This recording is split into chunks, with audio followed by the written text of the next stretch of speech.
Hey, this is Steve in Dallas, Texas. It's Saturday morning, my friend, and you are listening to Light Talk. Good morning. This is Stan, hanging out in Gainesville, Florida, and today we are discussing booms, thrust lighting, pre-production schedules, and ego, including mine. And this is David in the beautiful Belmont Shore neighborhood of Long Beach, California. And if you don't already know, you are listening to Light Talk, and we are the Lumen Brothers. And everyone, welcome to episode 191. Oh, I wish I could say that in Spanish. You say siento? You know, 191, we are like COVID. It's just lingering and going on and on and on. And, you know, when are we going to get rid of this? We need a vaccine, a Light Talk vaccine. Hey, there's a third vaccine out. You know, that's good now. Yeah, by the It's Russians. 3. There's a Russian vaccine. No. This is the one with Oxford and AstraZeneca is the latest big, It's like big one. 70%, you know. I mean, we're spoiled now. In the old days, it's like Fauci said he would be happy with 50%. Now we're getting him at 90 and 95%. And like when 70% one comes out, it's like, I poo-poo at your 70% vaccine. Yeah. I will just tell you that I didn't realize that I had a very low-grade anxiety in my gut for the last 4 years, and I didn't realize it was there until today. Somehow it has finally dissipated. Did you take some X-Lax or something? I don't know what Good, it is. clean colon would work. Something's changed, but I feel like there was a small little knot in my stomach. It's been there. I didn't notice it. I adapted to it. I got used to it. And now that it's been healed, somehow I'm calm. Well, that's good. I'm glad you cleared it all out of your system. Well, anyway, let's get started. And we have news today. Unlike last week, today we do have news. Lots of news, as a matter of fact. First of all, we have election, breaking news, update, like CNN does. What's that? Breaking news. Da, da, da, da, da, da. Everything that's a trauma everything is queens breaking over there. news. I mean, they go, breaking news. Hey, the sun came up. Breaking news is breaking the horizon. Everything's breaking news. It's like, come on. It's like the boy who cried wolf, or in this case, Wolf Blitzer. They lose the potency. Right. Yes, I indeed. mean, there could be a nuclear accident somewhere. People don't even listen to it anymore. Right. We landed on Venus. Breaking news. The Venetian landed here. That's even better. But breaking news, we have the election, and it looks like we actually do know who our president's going to be. According to the Government Services Administration, they are preparing for a transition. Absolutely. And Pennsylvania certified to vote today. Did that happen? I didn't hear that. And Michigan. As did Nevada. So the game is over, as they say. The jig is up. President-elect Joe Biden. That's good news, I think. Hopefully, with this, we'll have some financial assistance to our industry, don't you think? Yes. And because it's been ridiculous. And boy, there are a lot of people out there in need. Have you seen those terrible food lines? Steve, in Texas, was that in Dallas? Where you had those thousands of cars? Yeah. Oh my God, it's so horrible. It's like back in the Depression. People need help. So let's hope that they'll get off their asses and sign a bill, and let's get some money to these people. California is almost going down on a shutdown again. It could happen any day. Well, again, we look at our brothers and sisters in Las Vegas, Right. Nevada. Yeah. I'm happy every day I have a job teaching. Yeah. I don't know what I would be doing right now if I were, I'd be out digging a ditch, I guess. Or you'd be lucky if you get a job digging a ditch.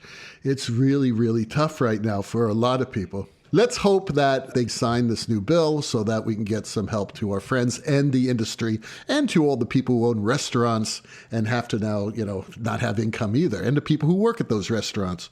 It's a huge industry out there, and a lot of people are hurting.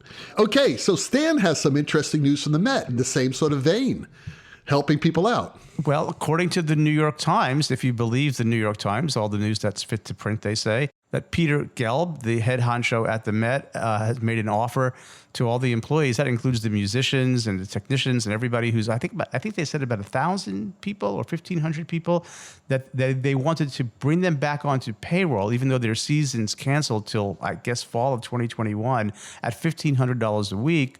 But then they were also wanting them to take certain cuts permanently, like 30% pay cuts permanently. And I think the union was pushing back against that. But, it's like, that sounds to me like that's like the opening offer, and there's a place for negotiation. It sounds like it's a step in the right direction. So let's hope that moves in that direction, and maybe it's a good sign for other entities as well. That would be a very interesting deal. Now, I don't know about the 30% permanent. I mean, they should probably, maybe 30% the first year, 20% the second year. Listen, I'm not a good negotiator. Yeah, I think there was some. I think it was a 3-phase thing. It was like, we'll give you $1,500. You come back initially, and we'll pay you this, and then they're also trying to extract this permanent reduction as well. And I think that's probably something but I don't. I would hope that's not a non-starter. I would hope that's the beginning of negotiations. Yeah, that would be great. It's nice though that they're coming out, because all those people, they have no income coming in right now either. So that's good to see these companies, doing something. All right, so that's good news. Also, we have some news that next week we have drone show and lighting control pioneer Nils Thorgensen on. So Nils will be here. Now, he has an amazing, amazing career. He's an inventor. I mean, the guy is a total, genius when it comes to this. Flying Pig Systems, I learned about that history. Exactly. Flying Pig and a bunch of other things. And now he has Verge Aero, which produces drone shows. And he did the drones for the Biden victory night. So that was his show. He'll be on next week, so everyone tune in. He's a really good interview. And we have news from... This I don't believe. I think this is fake news. Well, I'll let Steve announce this, because Steve was the one who told me about it. I just saw our podcast is number 8 in Belgium. Number 8? Number 8 with a bullet in Belgium. In the whole country? Can't be. Well, it's not that big a country. But, I started the number looking 8 at this. podcast in Belgium? To the performing arts, we're in number 8, which is gigantic. That category. But that category is huge. Think about it. Is it? Most people aren't listening to a lighting podcast in the performing arts. No, that's true. They're listening, they're talking about concerts, they're talking about ballet, opera, theater. It's huge, performing arts. And believe me, I bet we're the top lighting podcast in Belgium. Probably the technical theater podcast. It's not hard to be the top one if that's the only one. Probably the only one. We've got data coming in from Spain, from Finland, from Taiwan, from Sweden. Our little podcast is growing around the world. And I know you didn't want me to talk about this, but I just want to tell our listeners out there, including the Faroe Islands, we are announcing the Light Talk World Tour with our band. That's right. Details are coming soon. And Belgium, you are going to be our first stop. You're going to be our kickoff stop. And where? The Faroe Islands or Belgium? Belgium's number one. Okay. Right. Well, I guess it depends on the season. Oh. Whether I don't know if I want to spend, maybe I don't want to spend winter in Belgium. But isn't the Faroe Islands part of Belgium? No, that's part of Denmark. Oh, Denmark, Belgium's the same thing, really. No, but isn't Belgium sort of like we just dropped to position 9 in Belgium. Isn't Belgium a very affluent suburb of France? Oh, okay. It's something like that. Okay, we're now down to number 10. Is that the place they wear wooden shoes? No, is that Belgium? That's Holland, which is the Netherlands. Right. We've now dropped in the Netherlands. We've managed to insult the Netherlands and Belgium. We love the whole world. All right. And then our final bit of news today is that, believe it or not, we have a puzzler winner. Da-da-da! Steve? Yes, our puzzler question there is why are dimmers in 12, 24, 48, 96 configurations? And we have a winner, and that is Steve Terry. No surprise there. Well, what Steve suggested here is he suggested that we need to look at our lighting history, and we need to go back and look at the Strand CD80 rack, and the Strand CD80 rack that came out in the late 70s. That was fed by 3-phase 4-wire. That's the answer. So someone sent in a very good answer, and they were talking about the number had to be divisible by 2. Yeah, they talked about the binary relationship of computer control, but that was wrong. In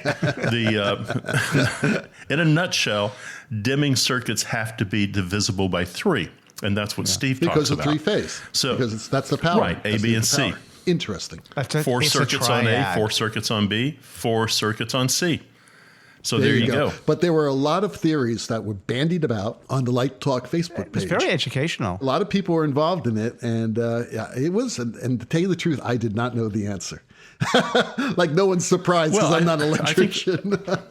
We went down to the nursing home, got Steve out, and he was the only one old enough to remember there was a time without DMX. No, I actually had the answer, but I didn't trust my instinct. People were trying to figure this out around DMX, and DMX didn't come along till the 90s, and that would have made the binary answer make sense.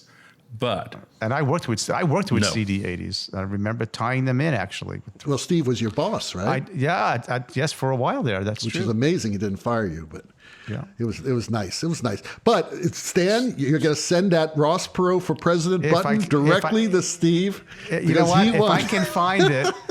And I may just hunt around for it this weekend. It's a long weekend. If I find that Ross Perot button, at the very least, I will send it. It may be valuable, but... I doubt it. I don't think so. You never know. People collect weird stuff. I think it's right up there with that Mondale button. Let's get to our questions. Yeah, Steve has our first listener question. And coming from the other side of the Atlantic, it is Robert in Germany. And Robert writes, any advice on lighting a thrust house? Okay. Well, for our younger listeners, there are basically 4 types of theaters, right? There's a proscenium, in which there's a one point of view. You sit in kind of a stadium seating and look at it like you're looking at a movie.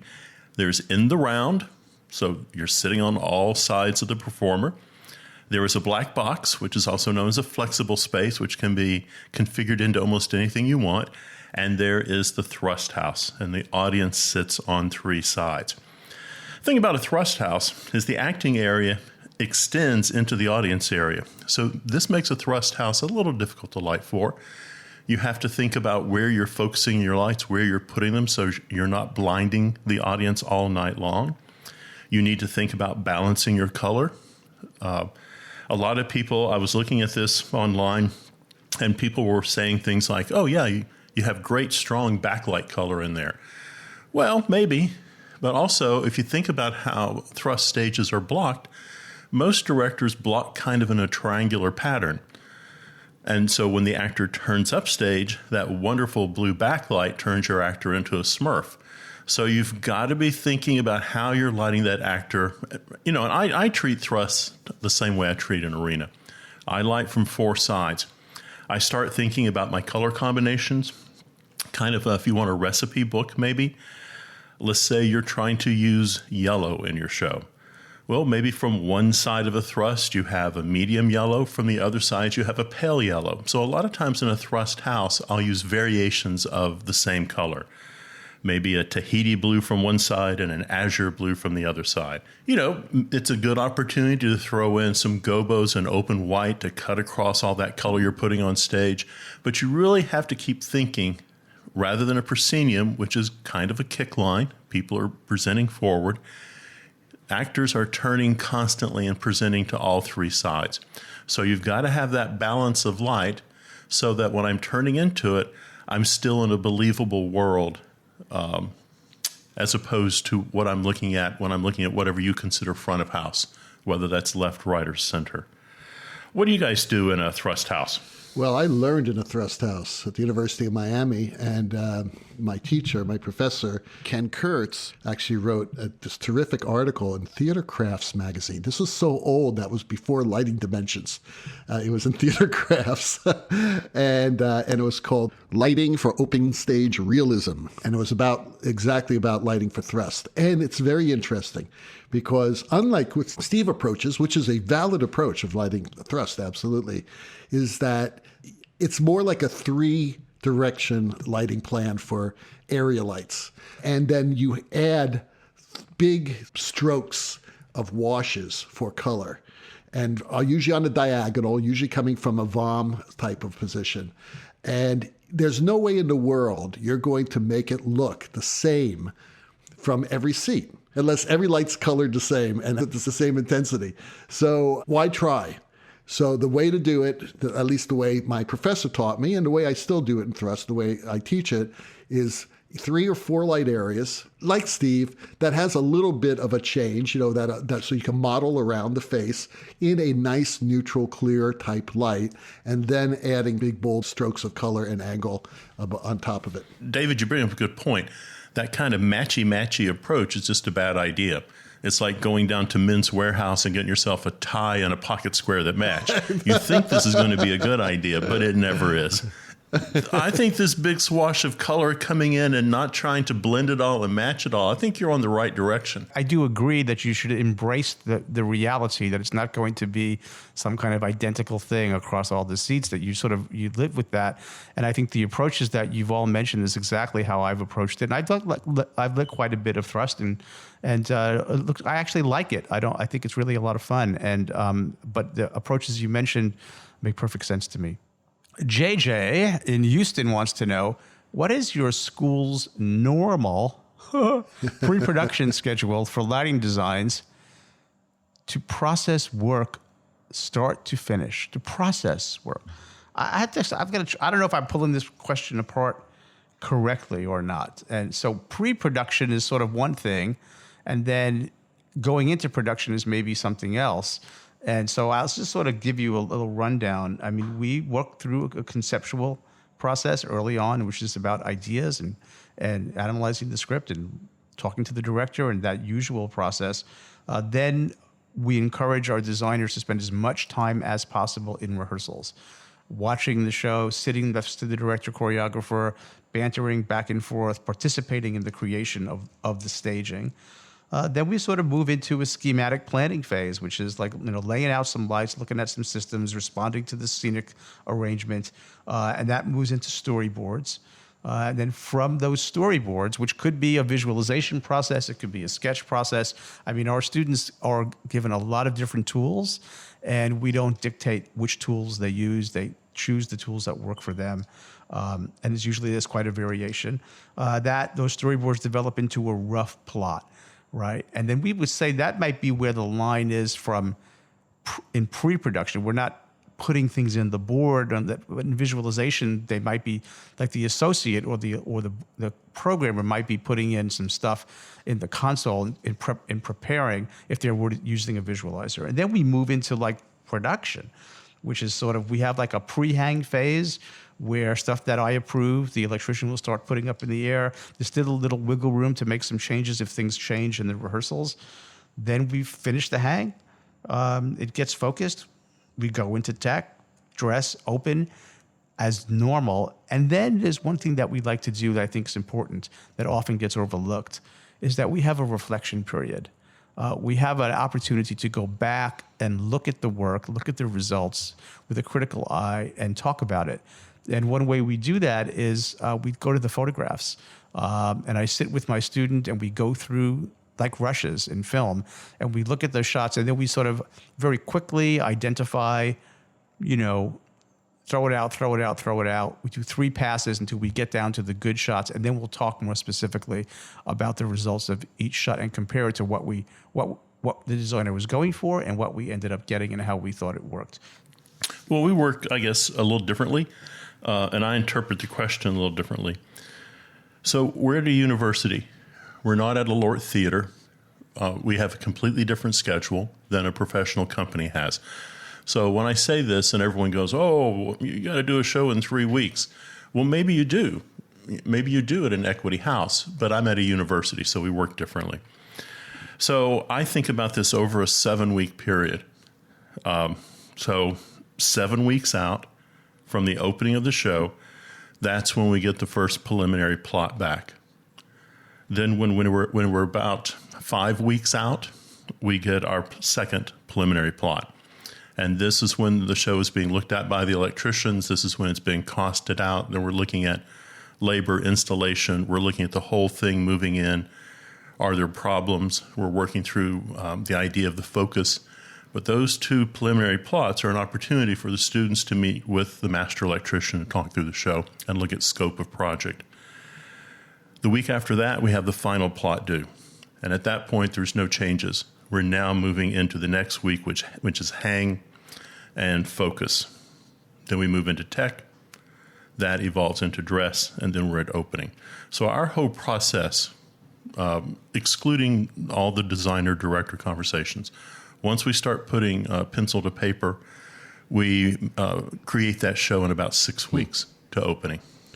That's a good time period, I think. That doesn't sound all that different than our process, actually. Maybe just didn't use the same words. Like Steve says, and I'm sure Stan agrees with this, it's not a professional theater. It's a laboratory. No, it's a laboratory absolutely. experience. Right. And everyone needs to be aware of that. For everyone, from the student stage manager to the student actor to the student designer. Right. So Jane in North Carolina writes, can you discuss dance booms versus opera booms? All right, so I don't do a lot of dance. I do a lot of opera, and I do theater, and I do musicals, a lot of musicals, stuff like that.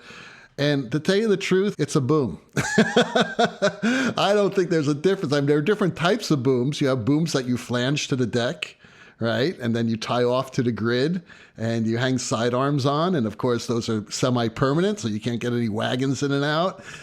You have booms that roll, that actually, it's like a cart that they use a lot in Europe and some of the larger opera houses, which are fabulous because you can hang a lot of lights on them and you can actually climb up them from the back. It has ladders to go up the back and they're very easy to focus. You have booms that are basically used for road shows that are very portable. The lights are within a truss, and the trusses are stacked vertically, so the lights are always connected on them, and they break down into sections.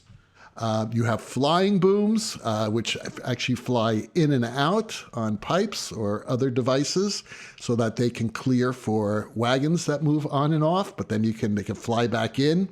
One of the coolest boom systems that I've seen was on Billy Elliot, as a matter of fact.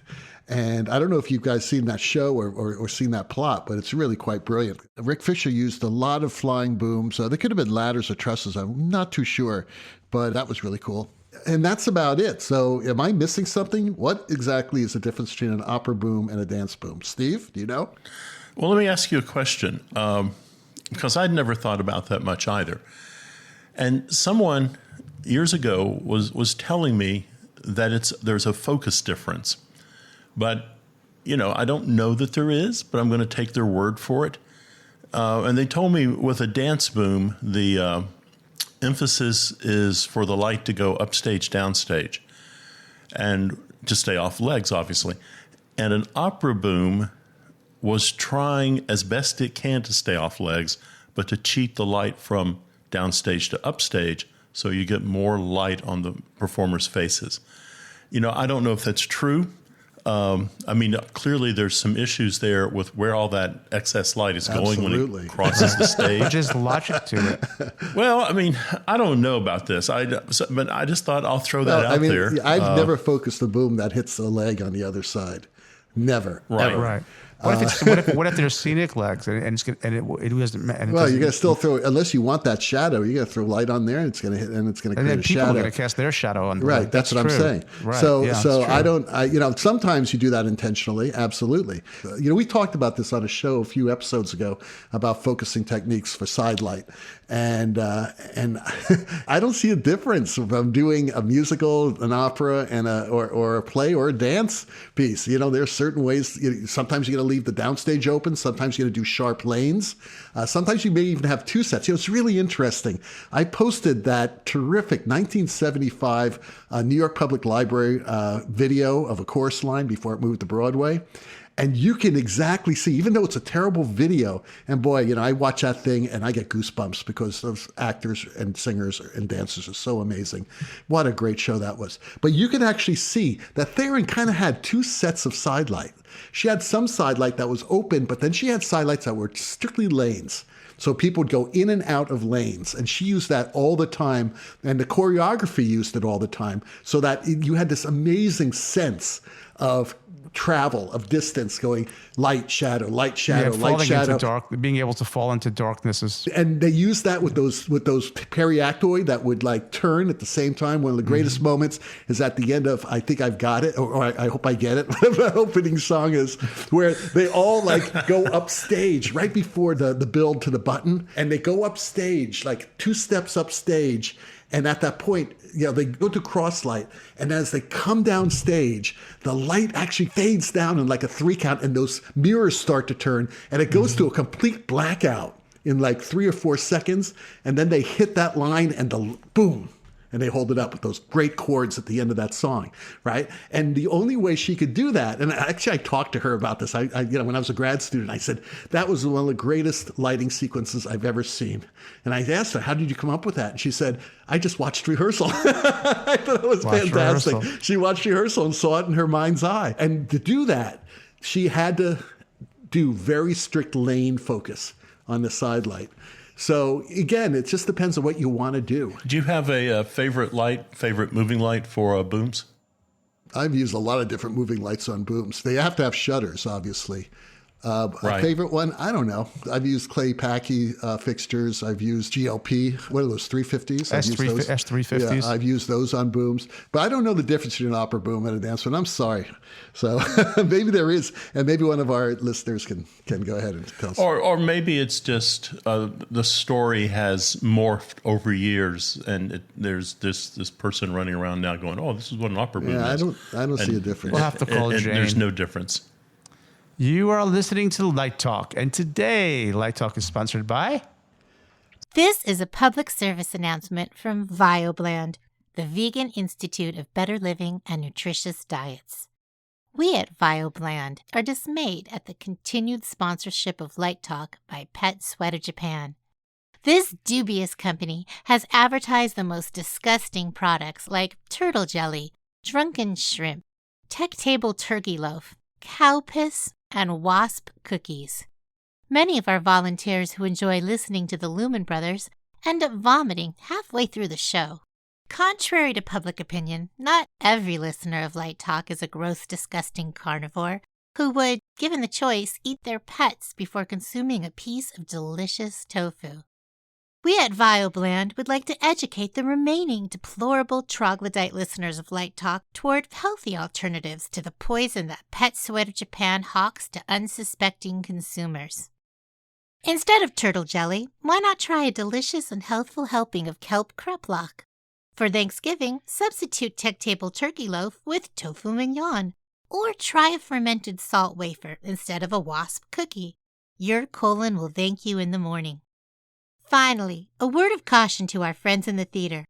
Our research has shown that the flatulence expelled by a typical stagehand has twice the methane content of 5 free-range bovines. Remember that the next time you light up a cigarette during your coffee break. VioBland, bringing healthy, bland alternatives to gross theatrical diets. And now, back to Light Talk. Well, those crazy ducks tell us that once again it's time for another installment of Let's Talk About. And today's Let's Talk About is all about ego control. To Major Tom. Ego control to Major Tom. How to check your own ego and control others to stay open and collaborative during the process of show creation. Well, this is a very interesting topic because, we're all artists and therefore we all have egos. You have to have an ego to survive. You got to have an ego, even if you're just a normal person and not crazy like us. But there's a but to that. Well, there's a but to everything. What's the but to this? Well, the but, I would say, my favorite person to channel when dealing with this is one of our great presidents, Abraham Lincoln, who said this when asked about how he was going to handle the big issues of the day, the Civil War and the amendment to the Constitution to free the slaves. He said this quote. He said something about one must be able to sublimate was the word he used, your ego to the task at hand. So he was able to put the task that needed to be done in front of his own needs or his own ego. And I thought that was quite brilliant. And so whenever I'm faced with that, I just always think about that great Abraham Lincoln quote, to sublimate my ego to the task at hand. Well, thank God I'm not Abraham Lincoln, because I say, screw you, my idea's the best. Right. 2 pistols and 20 paces. That's what I have to say. We're dealing in a collaborative art form. A lot of us cherish that. Matter of fact, I think you really kind of have to cherish that to be in the theater. But a lot of people have difficulties. It's not for everyone. You have to be a jazz musician. I'll get back to my whole music thing. Jazz is good. You have to be a jazz musician. No one is more important than the other, unless you're, Wynton Marsalis or someone like that, or Chick Corea. I bet he's a great jammer. But you know something? He is a great jammer, and so is Chick Corea. You don't hear, hour-long solos from those cats. The bass players and the drummers and the singers, everyone else, well, of course, they're all excellent musicians at their level. That's what makes Light Talk work. We jam. And that's what makes theater work. So it's being that type of musician and not a headliner. You're not like Prince. We're all drummers. You're more like Chick Corea. This is one of the great things that when I was playing regularly, I would never get in a band where I was the best person in the band. As a matter of fact, I would seek out bands where I was the worst musician in the band, because that's how you learn. Well, that goes back to my old quote about, if you're the smartest person in the room, you're in the wrong room. Or if you're the most talented person in the room, you're in the wrong room. Yeah, absolutely. But what happens when one member of the team starts getting out of control? They fire them. Well, what if it's the director? The producer fires them. You know what? I think time is a good. It's like the Asian thinking. The water on the rock, right? You just wait. Time takes care of things. Yeah, eventually the show open, you go home. The truth shows up given enough time. Everybody shows that, Okay, so how do we teach our students this? Well, I don't channel Abraham Lincoln. I bring up Gordon Gekko from Wall Street. Greed is good. I think ego is good. It's really important. You can have lots of ego without damaging people. And I know you're not suggesting that with your Abraham Lincoln quote that all ego damages people. But I think you've got to be competitive. You've got, I think you do have to feel like you're the best person in the room. There is a point where you can do that without being cruel, and you can do that and still listen to people. But I think you have to walk in thinking, I've got the solution, I've got the idea, I've got this under control. And I think when someone challenges your idea, I think that you do have a good point about that. That is the time for you to take a moment to reflect before you immediately, cut them off at the knees. Maybe you didn't have the best idea in the room. But sometimes if everyone comes into the room with great egos and great ideas, it does stimulate conversation. Well, that's the word sublimate. The sublimation is the key word. You don't get rid of it. You have to control it. And that's what you're saying, Steve, is that ego has to be under your control. You both have good points, actually. But I think that when it comes down to it, we respect each other in the room and respect each other. And I don't exactly agree that you have to feel that you're the best person in that room or the most talented or whatever. The best creative teams I have belonged to, the directors are extremely, extremely respectful of the designers, because they have chosen those designers not to do what they tell them to do, but to think like directors. They want designers who think like directors. So I think that it's who you're going to work with, and it's who you're working with, and how much respect they give you. I'll just add, I looked up sublimation just to make sure I'm right. And I think the other word that you could insert there is impulse. If you allow your ego to control you and you impulsively, shout out or become arrogant or whatever, because your ego is a very impulsive thing. Impulse control is important. And I think and I think in a collaborative environment, you can have a strong sense of self. I don't disagree with Steve in a strong sense of I bring something to the table for sure. But I think that impulse control is important. So how do you deal with a student whose ego is like making them blind to the collaborative process?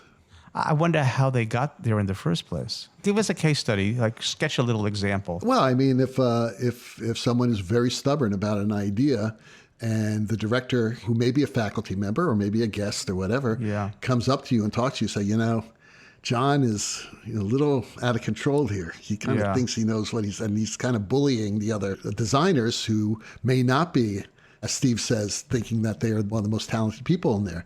It's really tricky because we've all had students like that who are kind of been shell-shocked from other experiences, or they just may just be unsure of themselves. So how do you deal with that person? I mean, you have to pull them aside. Yeah. You have to find a private time, not in front of the group, but a private time, and preferably not a private time at the end of rehearsal. Yeah. Let everybody have a good night's sleep, and, I'll meet you for coffee tomorrow. We'll talk about the process a little bit. So I think, also letting them have some time. They don't even know there's a problem, probably. Probably not. But they're relaxed when they come back in the next day. And then find a way to discuss it so it's not a personal attack. Right. And go back to the old, what was it, the 7 Habits of Highly Effective People. How can I help you? How can I make your job easier? Maybe the costumes are having problems. How can I, as a lighting designer, help out this costume problem? Synergize. Yeah. Synergize. And also be sensitive and also be helpful. Just be a team member, I guess. It's going to be a slow process. If we go back to Abraham Lincoln there, he took 2 years to fire George McClellan. Yeah. It took him a while. They had therapy together. They had tea together. They burned some sage together. But Lincoln had a lot of patience. But after 2 years, it even wore him out too. Oh yeah, well, That's a classic story. Firing McClellan, it did, and then we finally hired Grant. Everything changed. It's true. I think Steve is right about having the conversation in private. Wait, and timing is everything. That's the patience thing again. The next day, let some of the air out of the balloon, let some of the stress, emotions fade, right? And when you have that conversation, it's important. And I would add that sometimes the first conversation might not be enough. So you just gently bring it up if it keeps to occurring, and hopefully the awareness. And I think peers help too.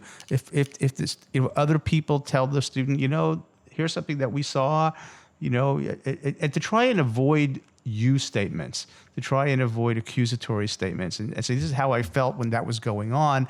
And they eventually, I think, I have seen success where people become aware of their thing, and they slowly adapt themselves and grow. We see incredible transformations of students from first year to third year. I can think of my third years right now, and I think about where they were 2 years ago, and they're just completely a different people in terms of their approach to the work. And that's a good point when you said about not using you. Well, I would go one step further and use we. Always we. We are a team, and this is how the team feels. Yeah, exactly. It would be great if we felt that support, so that we can make the synergy work. I statements always beat you statements. It really is the key to making a successful production, is to have that type of freedom, just so that you don't take anything personally. You can't take it personally. You just have to feel that your idea may not be the answer, but that doesn't mean you don't give it. You don't offer it, and that idea is valued. And we move on, I mean, there are many times when I thought I had the greatest idea about this moment, and I presented it, and they looked and they said, yeah, maybe, let's try it. And then we tried it, and it was like, nah, it's not working. And and I may still think it's a better idea, but then I just let it go because it's not about me. And then as lighting designers, and this is what I used to do all the time, and I've stopped doing it because it's such an intense period when you're lighting a show, because you may not have a lot of time, and you're trying to get that show lit, and you're over rehearsal, and you just have blinders on, and you're not listening to the show, and you don't realize that that lighting atmosphere is not working. It may look great, but it's not working because you're not listening to the show. You're not taking the show in holistically.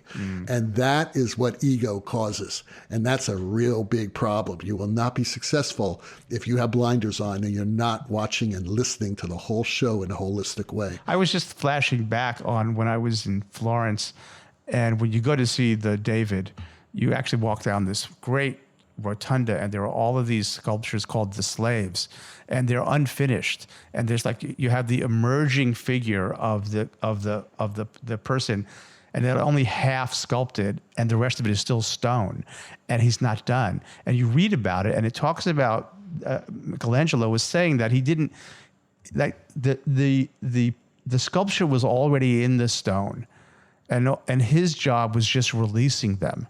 It was taking away what needed to be taken away. So he wasn't really creating the beautiful sculpture of the being. The being was already there, and his job was to just take away what was not necessary. And I think that's a beautiful way to think about art. Is it comes through you, not of you.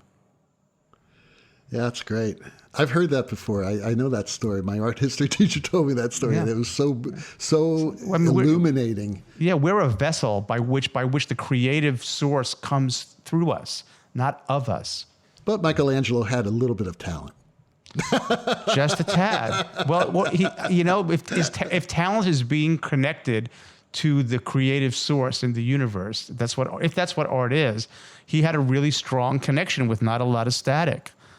And maybe that ego is what gets in the way of letting the creative force, which is beyond us, but comes through us. That's just how I see it. Yeah, that's nice. So Steve has our last question of the day.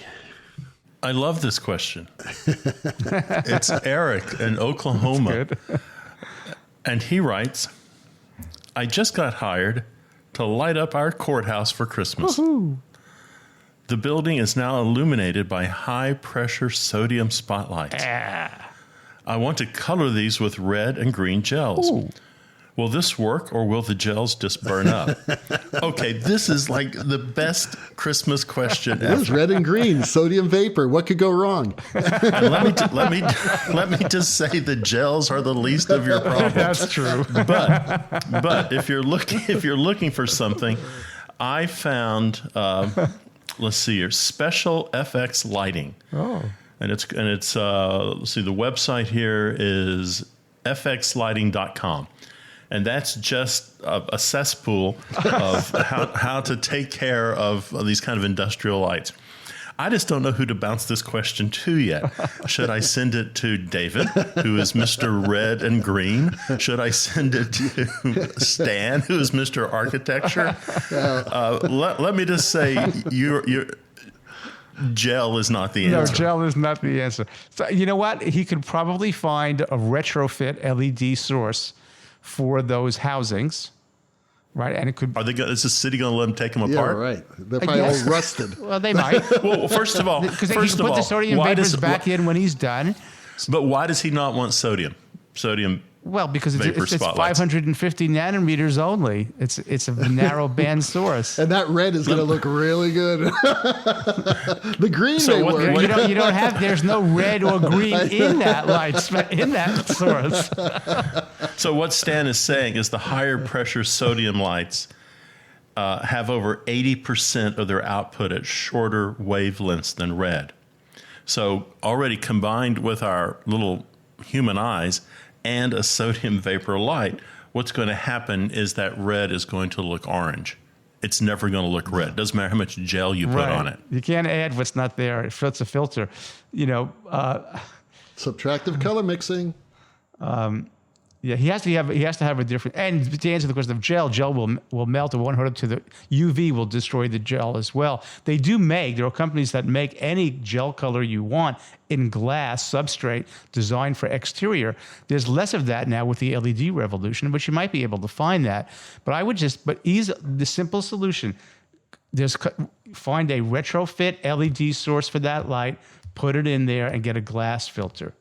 And that's what FX Products does. Because they call it Easy Glass. There you go. High temperature color control. Yeah. There's actually a simpler solution than that, because I think that these lights are so old they're rusted, and there's no way he's going to get those sodium vapor filaments out of there.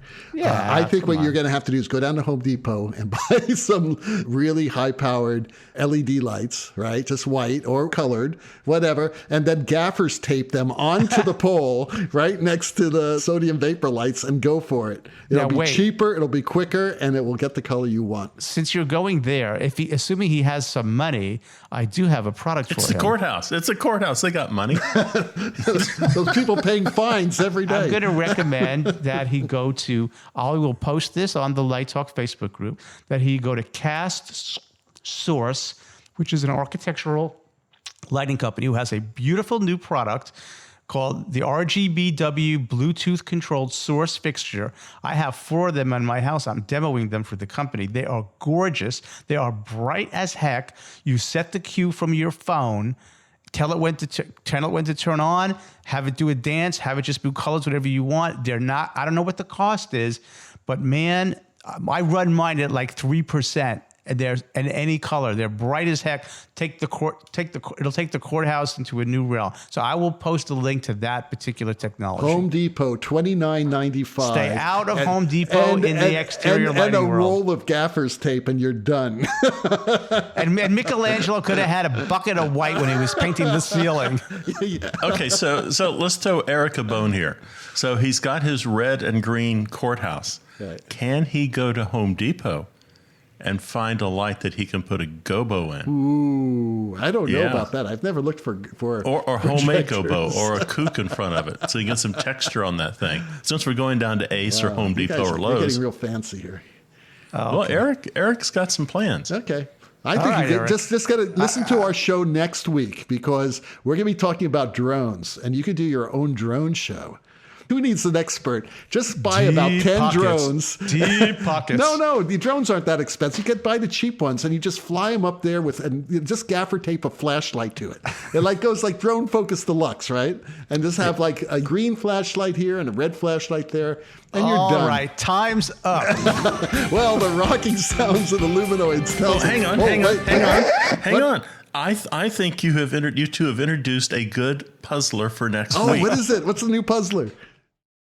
Can I go to Home Depot or Lowe's and find a landscape light, right? A landscape light that I can turn into a projection gobo effect for my house. Ooh. All right. Well, we all have Home Depots and Lowe's in our neighborhoods. Yeah, but like in Dallas, I bet Steve has better ones than I have. No, you said you were putting in some landscape light earlier, so maybe you need a gobo. I'm doing a lot of landscape lighting. It's looking gorgeous. All right. There you go. Maybe you can win your Ross Perot button back from Steve Terry. It's time to put my Christmas laser back out there, But, pretty soon we're going to have these tiny little drones that you can just set out in your front yard for Christmas. And they'll just like fly around your front yard. Yeah, pre-programmed, to your perimeter. That's all you put you up some. need. Yeah, that's all you I want them for Halloween so I can chase the children away. Yeah, right. Well, the rocking sounds of the luminoids tells us that once again you've spent another morning listening to Light Talk. You can hear our show on Spotify, iTunes, Google, YouTube, and just about every podcast site out there. Check out our website on lighttalk.org for future guests, and be sure to follow us on Facebook and subscribe to the podcast. That way you will not miss a second of Light Talk insanity. No guarantee is offered regarding the accuracy of any statements or opinions made on this podcast. However, if you decide to litigate, the law firm of Flex, Flock, Flare, and Glare and their paralegal Snoot will defend us until our retirement funds are depleted. Light Talk is written and produced by the Lumen Brothers, coming to you from Long Beach, Gainesville, and from deep in the heart of Texas. And be sure to join us next week when we talk with drone show and lighting control pioneer Nils Storgeson. Light Talk, broadcasting questionable Lumen knowledge and humor around the world. So we'll see you all next Saturday morning. Bye-bye from Light Talk. Sayonara. Toodles.